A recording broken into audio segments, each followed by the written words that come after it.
Hi ಎಲ್ಲರಿಗೂ ನಮಸ್ಕಾರ ಸ್ನೇಹಿತರೆ, welcome to my back our channel. ನೀವು ನೋಡ್ತಾ ಇದ್ದೀರಾ ಕನ್ನಡ ಜಗತ್ತು ಅತನಿ ಚಾನಲನ್ನು. ಇವತ್ತಿನ ವಿಷಯ ಏನಪ್ಪಾ ಅಂತಂದರೆ, ಬರ ಪರಿಹಾರ ಹಣ ಏನಪ್ಪಾ ಅಂತಂದರೆ ಎಲ್ಲ ಒಂದು ರೈತರ ಬ್ಯಾಂಕ್ ಖಾತೆಗಳಿಗೆ ಜಮಾ ಆಗ್ತಿರುವಂಥದ್ದು ನೋಡ್ತಾ ಇರ್ಬೋದು. ಸೋಮವಾರದಿಂದ ಏನಪ್ಪಾ ಅಂತಂದರೆ ಎಲ್ಲ ಒಂದು ರೈತರ ಬ್ಯಾಂಕ್ ಖಾತೆಗಳಿಗೆ ಹಣ ಜಮಾ ಆಗ್ತಾ ಇದೆ. ಇನ್ನು ಹೊಸ ಲಿಸ್ಟನ್ನು ಬಿಡುಗಡೆ ಮಾಡಿರುವಂಥದ್ದು. ಇನ್ನು ಯಾರಿಗೆಲ್ಲ ರೈತರಿಗೆ ಏನಪ್ಪಾ ಅಂತಂದರೆ ಯಾರೆಲ್ಲ ಒಂದು ರೈತರ ಬ್ಯಾಂಕ್ ಖಾತೆಗೆ ಹಣ ಜಮಾ ಆಗುತ್ತೆ ಅಂತ ನೀವು ಇಲ್ಲಿಂದನೇ ತಿಳ್ಕೊಬೋದು. ನೋಡ್ತಾ ಇರ್ಬೋದು, ವಿಲೇಜ್ ವೈಸನ್ನು ಏನಪ್ಪಾ ಅಂತ ಲಿಸ್ಟನ್ನು ಬಿಟ್ಟಿರುವಂಥದ್ದು.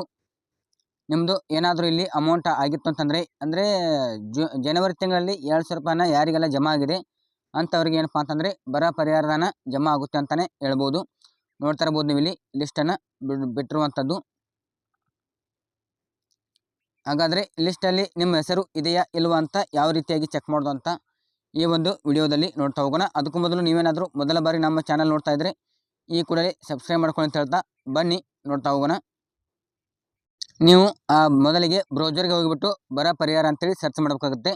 ಮಾಡಿದ ತಕ್ಷಣ ಇಲ್ಲಿ ಭೂಮಿ ಆನ್ಲೈನ್ ಅಂತ ನೋಡಿ, ಪರಿಹಾರ ಭೂಮಿ ಆನ್ಲೈನ್ ಮೇಲೆ ಕ್ಲಿಕ್ ಮಾಡ್ಕೊಳ್ಳಿ. ಮಾಡಿದಾದಮೇಲೆ ನಿಮಗೆ ಈ ರೀತಿಯಾದಂಥ ಒಂದು ಏನೋ ಪೇಜ್ ಓಪನ್ ಆಗುತ್ತೆ. ಇಲ್ಲಿ ಕೆಳಗಡೆ ಏನಪ್ಪಾ ಅಂತಂದರೆ ವಿಲೇಜ್ ವೈಸ್ ಲಿಸ್ಟ್ ಅಂತ ನೋಡಿ, ಇದ್ರ ಮೇಲೆ ಕ್ಲಿಕ್ ಮಾಡ್ಕೊಳ್ಳಿ. ಮಾಡಿದಾದಮೇಲೆ ಇಲ್ಲಿ ನಿಮ್ಮ ಒಂದು ವರ್ಷವನ್ನು ಆಯ್ಕೆ ಮಾಡೋದಕ್ಕೆ ಕೇಳ್ತಾರೆ. 2023-24 ಸೆಲೆಕ್ಟ್ ಮಾಡ್ಕೊಳ್ಳಿ. ಇಲ್ಲಿ ಋತು ಆಯ್ಕೆ ಮಾಡಿ ಅಂತ ಕೇಳಿದರೆ ಮುಂಗಾರು ಅಂತೇಳಿ, ಅಂದರೆ ಖರೀಫ್ ಅಂತೇಳಿ ಆಯ್ಕೆ ಮಾಡ್ಕೋಬೇಕಾಗುತ್ತೆ. ನೆಕ್ಸ್ಟ್ ಏನಪ್ಪಾ ಅಂತಂದರೆ ವಿಪತ್ತಿನ ವಿಧ ಅಂತ ಕೇಳಿದರೆ ಬರ ಅಂತೇಳಿ ಹಾಕ್ಬೇಕಾಗುತ್ತೆ. ನೆಕ್ಸ್ಟ್ ನಿಮ್ಮ ಒಂದು ಜಿಲ್ಲೆ ಯಾವುದು ಬರುತ್ತೆ ಆ ಜಿಲ್ಲೆನಲ್ಲಿ ಆಯ್ಕೆ ಮಾಡ್ಕೋಬೇಕಾಗುತ್ತೆ. ನೆಕ್ಸ್ಟ್ ಏನಪ್ಪಾ ಅಂತಂದರೆ ನಿಮ್ಮ ಒಂದು ತಾಲೂಕನ್ನು ಸೆಲೆಕ್ಟ್ ಮಾಡ್ಕೋಬೇಕಾಗುತ್ತೆ.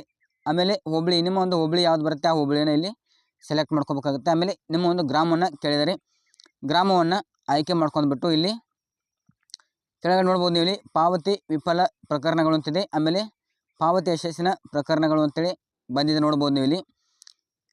ಇದರ ಮೇಲೆ ಕ್ಲಿಕ್ ಮಾಡಿದಾಗ ನಿಮಗೆ ಪಾವತಿ ಆದಂಥ ಒಂದು ಸ್ಟೇಟಸನ್ನು ತೋರಿಸುತ್ತೆ. ನೋಡ್ತಾ ಇರ್ಬೋದು ಲಿಸ್ಟ್ ಬಂದಿರುವಂಥದ್ದು. ಇಲ್ಲಿ ಏನಾದರೂ ಸಕ್ಸಸ್ಫುಲ್ ಅಂತೇಳಿ ಬಂದಿತ್ತು ಅಂತಂದರೆ, ಓಕೆನಾ, ನೋಡ್ತಾ ಇರ್ಬೋದು ಇಲ್ಲಿ ಸಕ್ಸಸ್ಫುಲ್ ಅಂತೇಳಿ ಬಂದಿತ್ತು ಅಂತಂದರೆ ನಿಮಗೆ 2,000 ರೂಪಾಯಿ ಅಲ್ಲಿ ಹಣ ಜಮಾ ಆಗಿದೆ. ಇನ್ನು ಸಕ್ಸಸ್ಫುಲ್ ಅಂತ ಬಂದಂಥ ರೈತರಿಗೆ ಏನಪ್ಪ ಅಂತಂದರೆ ಬರ ಪರಿಹಾರದ ಹಣ ಬಿಡುಗಡೆ ಆಗುತ್ತೆ. ಇದರಲ್ಲಿ ಯಾವುದೇ ಅನುಮಾನ ಬೇಡ. ಯಾಕಂತಂದರೆ ಇನ್ನು ಸೋಮವಾರದಿಂದ ಎಲ್ಲ ಒಂದು ಬ್ಯಾಂಕ್ ರೈತರಿಗೆ ಜಮಾ ಆಗ್ತಾ ಇರುವಂಥದ್ದು. ಇನ್ನು ಇವತ್ತು ಅಥವಾ ನಾಳೆನೂ ಕೂಡ ಅಥವಾ ಇನ್ನು ಡೇಟನ್ನು ಮುಂದಕ್ಕೆ ಆಗ್ತಾ ಇದ್ದಾರೆ. ತಾಲೂಕು ವೈಸಲ್ಲಿ ನಿಮಗೆ ದಿನದಿಂದ ದಿನಕ್ಕೆ ರೈತರ ಒಂದು ಬ್ಯಾಂಕ್ ಖಾತೆಗೆ ಹಣ ವರ್ಗಾವಣೆ ಆಗ್ತಾಯಿದೆ. ಹಾಗಾದರೆ ಇನ್ನು ಯಾವೆಲ್ಲ ರೈತರಿಗೆ ಹಣ ಜಮಾ ಆಗೋದಿಲ್ಲ ಅಂಥೇಳಿ ನೋಡೋದಾದರೆ ಇಲ್ಲಿ ಪಾವತಿ ವಿಫಲ ಪ್ರಕರಣಗಳು ಅಂತಿದೆ ನೋಡಿ, ಇದರ ಮೇಲೆ ಚೆಕ್ ಬಾಕ್ಸ್ ಮಾಡಬೇಕಾಗುತ್ತೆ. ನೋಡ್ತಾ ಇರ್ಬೋದು ನೀವು ಇಲ್ಲಿ ಯಾರಿಗೆಲ್ಲ ಹಣ ಜಮಾ ಆಗಿಲ್ಲ ಅಂಥವ್ರ ಒಂದು ಲಿಸ್ಟನ್ನು ಇಲ್ಲಿ ಬಿಡುಗಡೆ ಆಗಿರುವಂಥದ್ದು. ಹಾಗಾದರೆ ಸಾಕಷ್ಟು ಜನರಿಗೆ ಏನಪ್ಪ ಅಂತಂದರೆ ಇವಾಗ ಬರ ಪರಿಹಾರದ ಹಣ ಜಮಾ ಆಗಿಲ್ಲ. ಅದಕ್ಕೆ ನೀವು ಸಾಕಷ್ಟು ಜನ ಕೇಳ್ತಾ ಇದ್ರಿ, ನಮಗೆ ಇನ್ನೂ ಬರ ಪರಿಹಾರ ಹಣ ಜಮಾ ಆಗಿಲ್ಲ ಅಂತ. ಅದಕ್ಕೆ ಆದಂಥ ಒಂದು ರೀಸನ್ ಇದೆ. ಅದು ಏನಪ್ಪ ಅಂತಂದರೆ ನೋಡ್ತಾ ಇರ್ಬೋದು, ಪಾವತಿ ವಿಫಲ ಪ್ರಕರಣಗಳಲ್ಲಿ ಯಾವ ಕಾರಣಕ್ಕಾಗಿ ನಿಮಗೆ ಹಣ ಜಮಾ ಆಗಿಲ್ಲ ಅಂತ ನೋಡೋದಾದರೆ ಇಲ್ಲಿ ನೋಡ್ಬೋದು ನೀವು ಇಲ್ಲಿ ಇನ್ವ್ಯಾಲಿಡ್ ರಿಸೀವರ್ IFSC ಕೋಡ್, ಅಂದರೆ ನಿಮ್ಮ ಒಂದು ಬ್ಯಾಂಕಿನ ಒಂದು IFSC ಕೋಡ್ ತಪ್ಪಾಗಿರ್ಬೋದು, ಅಥವಾ NPCI ಅಂದರೆ ಆಧಾರ್ ಕಾರ್ಡ್ ಮತ್ತು ಬ್ಯಾಂಕ್ ಪಾಸ್ಬುಕ್ ಸೀಡಿಂಗ್ ಆಗದೇ ಇರುವಂಥದ್ದು ನೋಡ್ತಾ ಇರ್ಬೋದು. ಎಲ್ಲ ಕೂಡ ರೀಸನ್ ಇದೆ. ಆಮೇಲೆ ಇನ್ಆ್ಯಕ್ಟಿವ್ ಆಧಾರ್, ನಿಮ್ಮ ಒಂದು ಆಧಾರ್ ಕಾರ್ಡ್ ಏನಪ್ಪ ಅಂತಂದರೆ ಇನ್ಆ್ಯಕ್ಟಿವ್ ಆಗಿರ್ಬೋದು. ಅಂದರೆ 10 ವರ್ಷದ ಹಳೆಯ ಆಧಾರ್ ಕಾರ್ಡ್ ಇದ್ದು ಅಂದರೆ ಅವರ ಒಂದು ಆಧಾರ್ ಕಾರ್ಡ್ ಇನ್ಆ್ಯಕ್ಟಿವ್ ಆಗಿರುವಂಥದ್ದು. ಇನ್ನು Aadhaar not mapped to account, ಅಂದರೆ ನಿಮ್ಮ ಒಂದು ಆಧಾರ್ ಕಾರ್ಡ್ ಮತ್ತು ಬ್ಯಾಂಕ್ ಪಾಸ್ಬುಕ್ ಲಿಂಕ್ ತೋರಿಸದೇ ಇರುವಂಥದ್ದು ನೋಡ್ತಾ ಇರ್ಬೋದು ರೀಸನು. ಆಮೇಲೆ IFSC ಕೋಡ್ ಇನ್ವ್ಯಾಲಿಡ್ ಆಗಿರುವಂಥದ್ದು ಬ್ಯಾಂಕಿಂದು. ಈ ರೀತಿಯಾದಂಥ ಒಂದು ರೀಸನ್ಗಳು ಬಂದರೆ ನಿಮಗೆ ಬರ ಪರಿಹಾರದ ಹಣ ಜಮಾ ಆಗದೇ ಇರುವಂಥದ್ದು. ಈ ಒಂದು ಲಿಸ್ಟಲ್ಲಿ ನಿಮ್ಮ ಹೆಸರು ಇತ್ತು ಅಂತಂದರೆ ಈಗಲೇ ಚೆಕ್ ಮಾಡ್ಕೊಳ್ಳಿ.